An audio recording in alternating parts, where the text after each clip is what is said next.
For thousands of years, there's been one story that has profoundly shaped the lives of over 1 billion people, the Ramayana. But here's the thing, this isn't just a story about a prince, it's really about a massive spiritual idea. What happens when a man is the living, breathing embodiment of a divine principle? And that's not an exaggeration at all. The story of Rama, it just seems to exist outside of time and space. For generation after generation, it's been the bedrock of cultures, a kind of moral compass. So we're not just talking about some dusty old tale.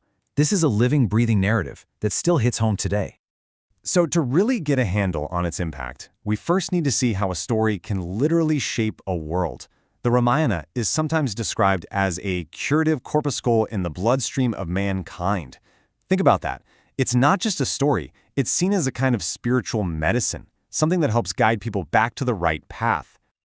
Okay, so to understand Rama, the principal, we can't just start with him. We have to look at his family, his ancestors, because he was born into this lineage that was absolutely bound by duty, where a sacred law was more important than anything else, a law that was about to be put to the ultimate test.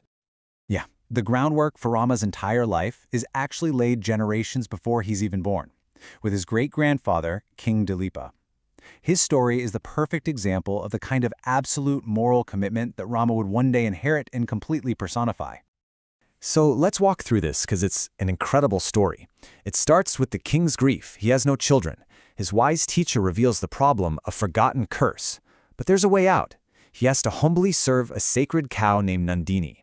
And he does this day in and day out until one day a lion attacks the cow. And here's the ultimate test. Without a second thought, Dilipa offers his own life to the lion, saying, "Take me, but spare her." His duty to protect the cow was more important than his own life. And that selfless act, it breaks the curse. And that unbelievable sacrifice from King Dilipa, it perfectly sets up the central idea of this entire epic, dharma. Now this isn't just duty like going to work. It's so much bigger.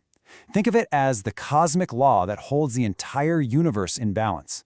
So to uphold dharma means you're choosing to align your own actions with that cosmic order, even if it costs you everything. It's the principle that drove Dilipa, and it's the very principle Rama would become. So with that foundation in place, let's fast forward a bit.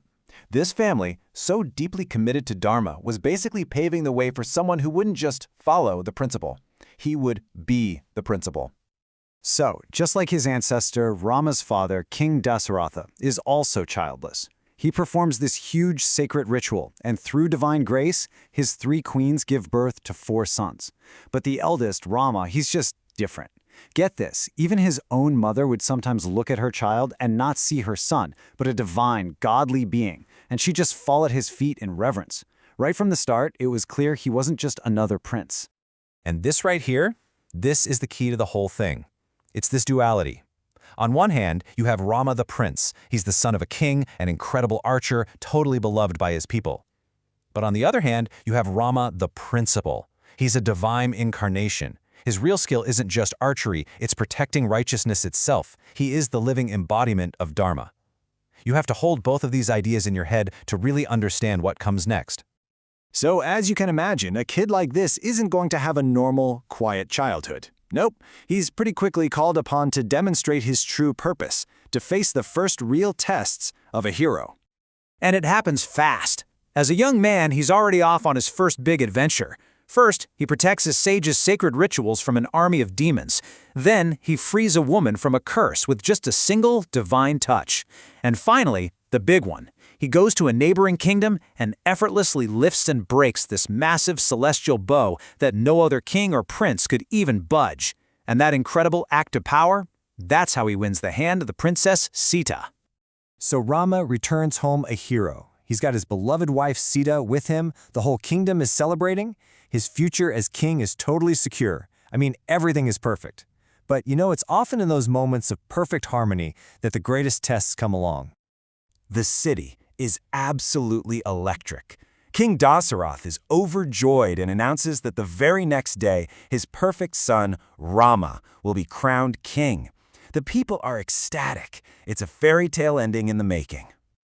So what could possibly go wrong? Everything's lined up. But the threat, when it comes, isn't from some foreign army or a monster.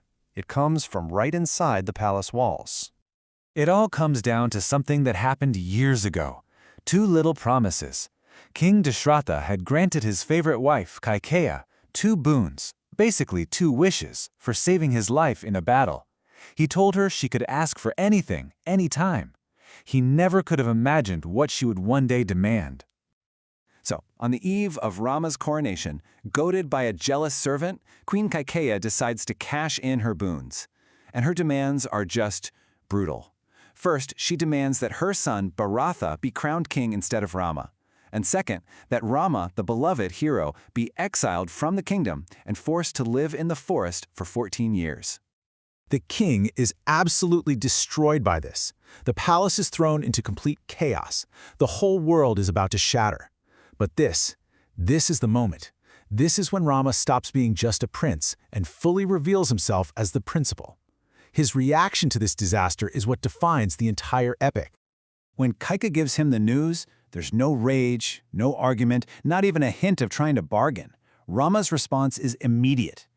It's calm. He sees his father's pain, and he understands instantly that his only duty, his one and only dharma, is to honor his father's promise, no matter what it costs him personally. It's his dearest duty.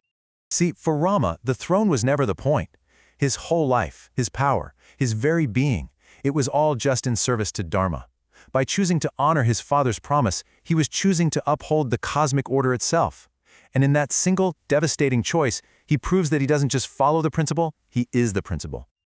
And this leaves us with the central puzzle of the entire story, doesn't it? Why would a hero, a divine being who had every right to that kingdom, choose suffering, choose exile? Well, it's because the story of Rama isn't about gaining a physical kingdom of land and castles. It's about embodying the kingdom of dharma, a principle that is so much greater than any crown.